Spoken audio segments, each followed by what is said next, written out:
Fala meus amigos e amigas do terceiro ano do Colégio e Curso Universo, tudo bem? Aqui é o professor de vocês, professor Pedro Henrique, professor de História do Brasil.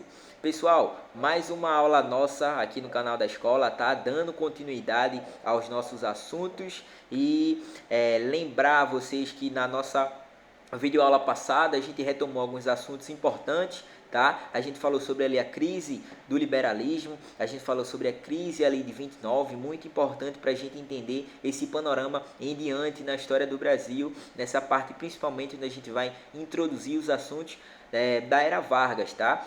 Que cai, vocês sabem, em inúmeros vestibulares, tá? A Era Vargas é bastante conhecida dentro do próprio Enem, então várias questões sempre caem sobre a história do Brasil dentro de Era Vargas, ditadura militar, também que a gente vai ver posteriormente lá na frente, tá? Então, ainda falando sobre a aula passada, a gente falou sobre a Revolução de 30, então quem não assistiu, por gentileza, procure o vídeo aqui no canal da escola para vocês entrarem nessa nossa videoaula aqui, já com uma compreensão maior do assunto e como se deu essa revolução para Vargas tomar o poder. Isso eu já expliquei em uma outra videoaula, tá? Então, pessoal, como vocês já sabem, eu tenho certeza que era Vargas por conta de toda a sua extensão, por isso que, claro, essa nomenclatura era, tá? Durante 15 anos, Vargas ele tomou o poder.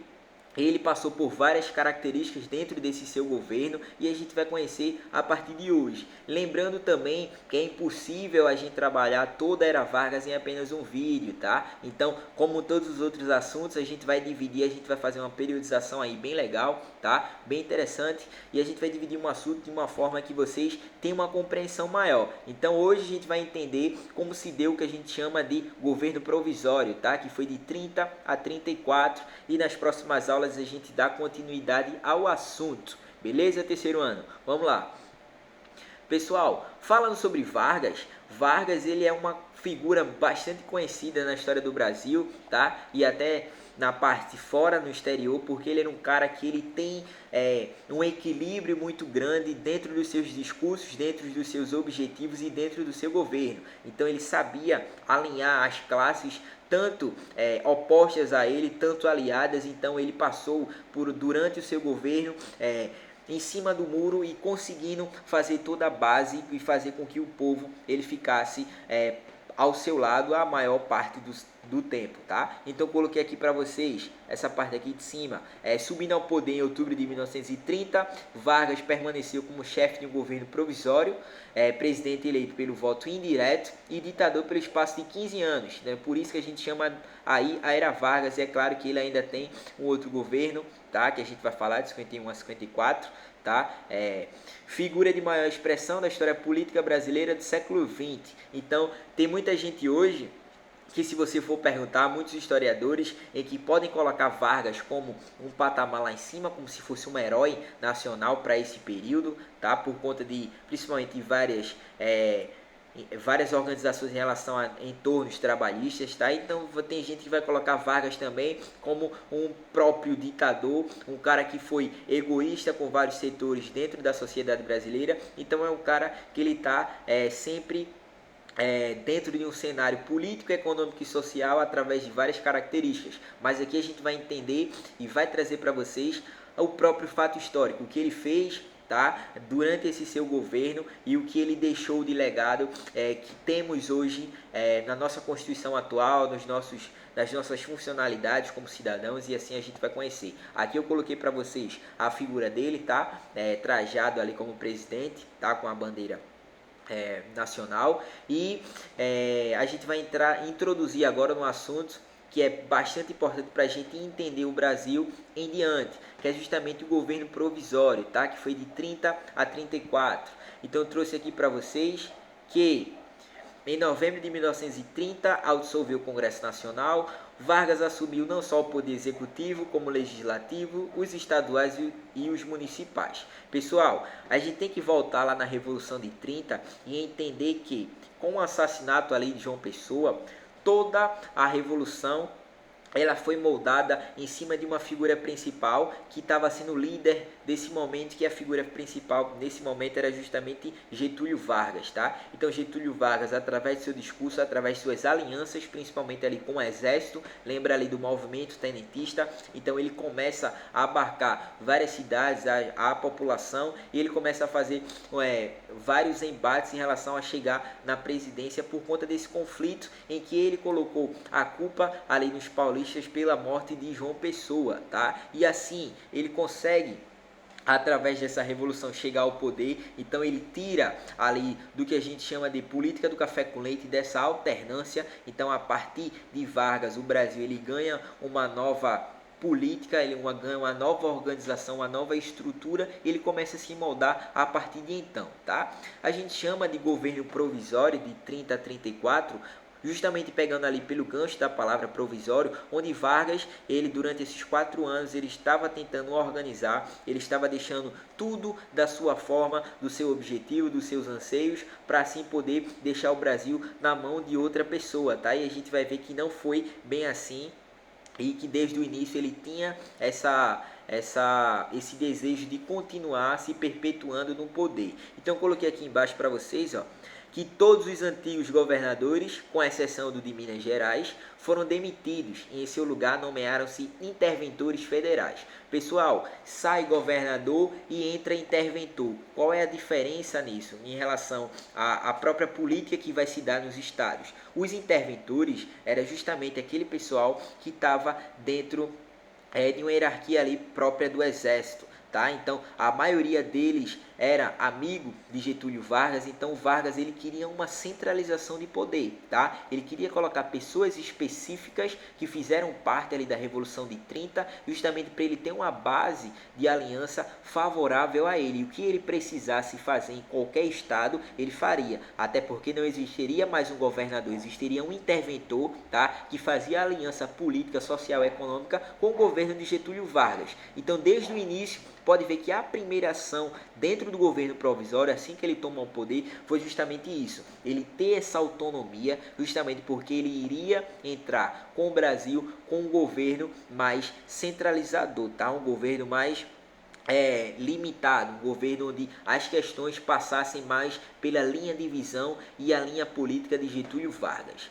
E aqui embaixo eu coloquei para vocês que em agosto de 1931 o chamado Código dos Interventores estabeleceu as normas de subordinação ao poder central, ou seja, era toda uma política que estava começando a ser estruturada dentro dos moldes daquilo que Vargas achava como um governo nacional e político. Então é por isso que essa primeira medida política dele de colocar os governadores para fora e nomear os interventores a mando dele, ao objetivo dele, à aliança dele, é claro que já deixava a população com um certo receio do que poderia vir a acontecer. E é claro que esses governadores que foram colocados para fora, que foram demitidos, é claro que eles ficaram insatisfeitos e a gente vai ver posteriormente no embate que teve dentro da própria localidade, tá?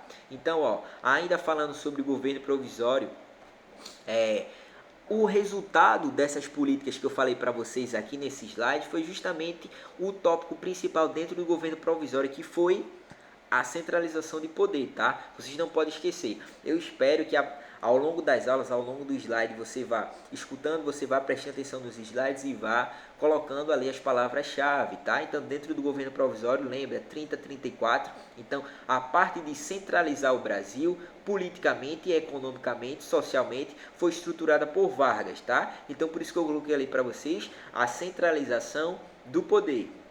Primeiro ponto, limitou a área de ação dos estados. Então, é claro que os interventores que ele começou a nomear, ele começou a colocar para atuar como governador, ele era subordinado ao chefe de estado, que seria o presidente, e é claro que ele teria o limite de como ele vai atuar dentro desse território em que ele estava funcionando, tá? Segundo ponto, os estados ficaram proibidos de contrair empréstimos externos sem autorização do governo federal. Isso, Vargas, ele tem uma política de centralizar e limitar, justamente para não futuramente ter uma rincha aí com algum interventor e ele adquirir alguns empréstimos externos e colocar e ter alguma certa independência para aquela localidade, seja de Pernambuco, seja de São Paulo e seja de outras localidades de outros estados. Então Vargas, desde o início, essa política de limitar algumas ações dentro do seu território nacional era muito forte, e uma delas foi justamente sem autorização os estados eles não poderiam pedir esses empréstimos fora, tá? Terceiro ponto, as polícias estaduais de artilharia e aviação seriam subordinadas ao exército.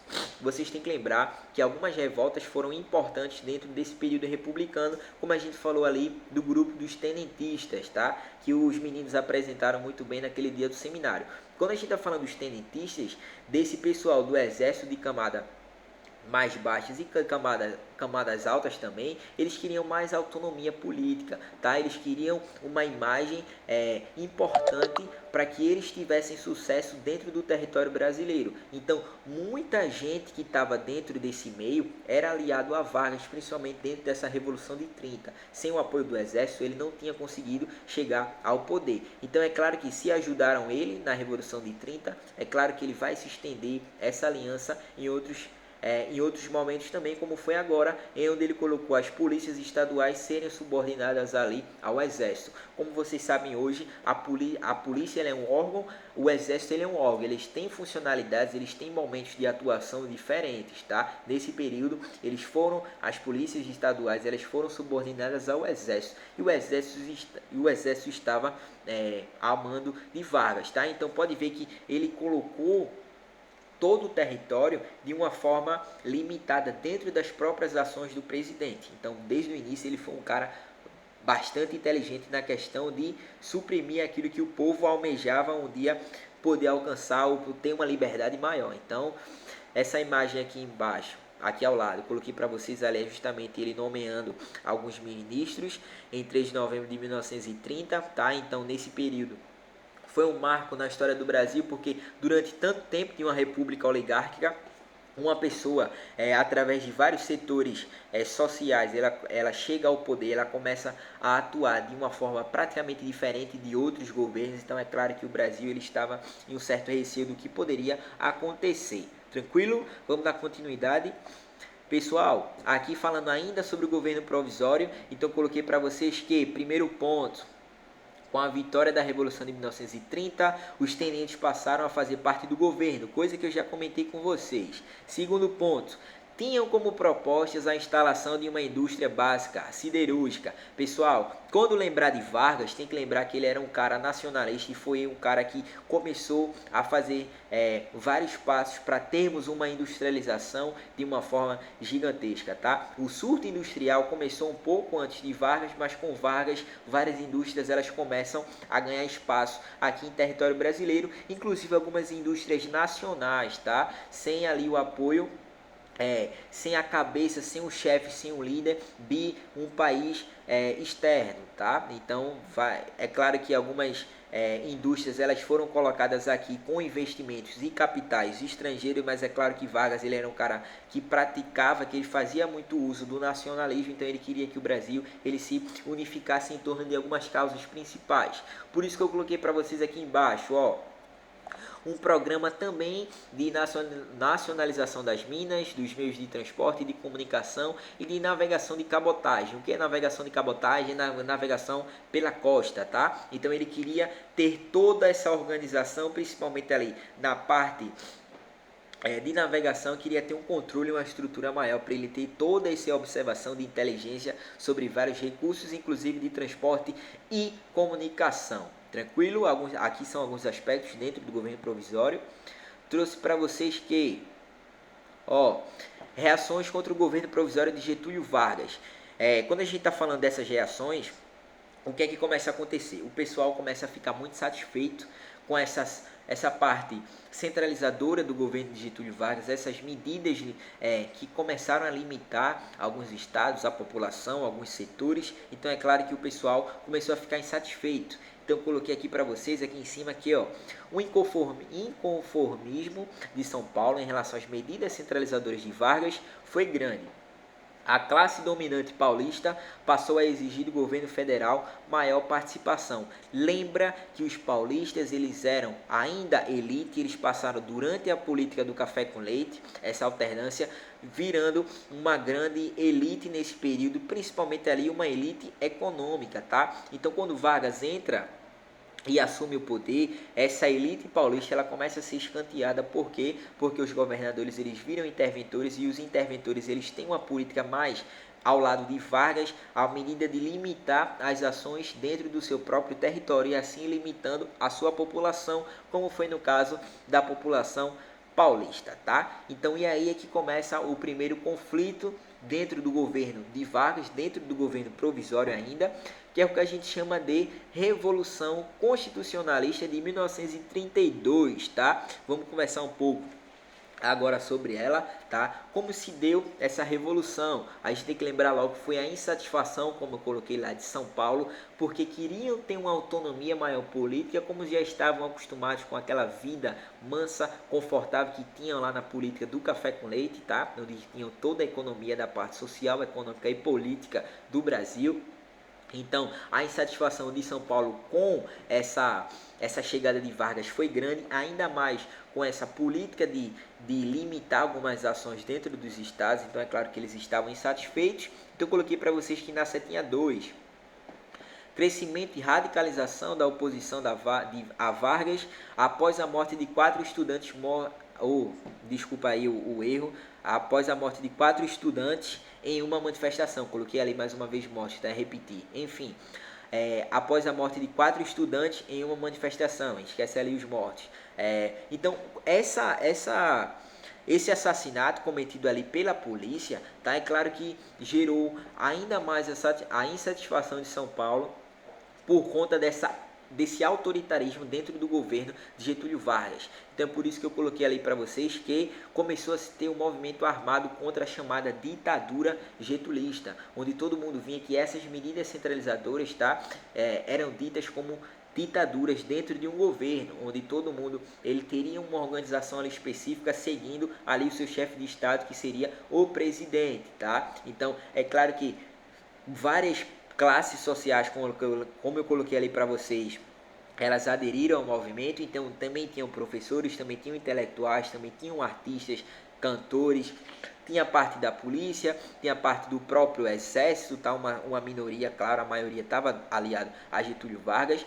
E esse conflito, ele foi um conflito realmente que teve um grande número de mortes, tá? Até hoje, historicamente, a gente não tem como datar. Trago alguns dados para vocês em que hoje se fala em quase 2.000 mortes, mas é claro que a gente não tem uma historiografia ainda exata sobre isso. Tem algumas historiografias que tratam 200 a 300 mortes nesse período. Então, como se deu esse confronto armado?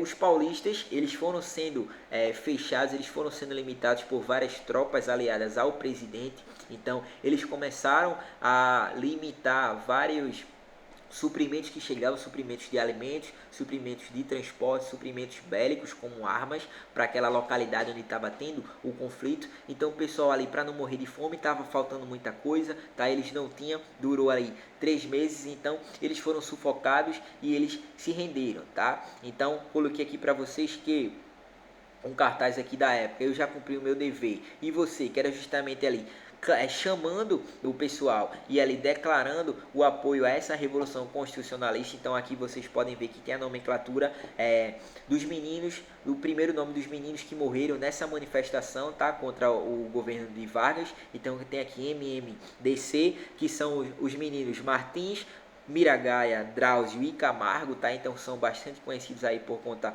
dessa manifestação e infelizmente foram mortos. E essa revolução constitucionalista, ela, mesmo sendo represada, mesmo sendo não tendo êxito que os paulistas queriam, mas eles ainda se acharam que saíram com a vitória. Por quê? Que a gente vai ver aqui no próximo slide, como eu coloquei para vocês.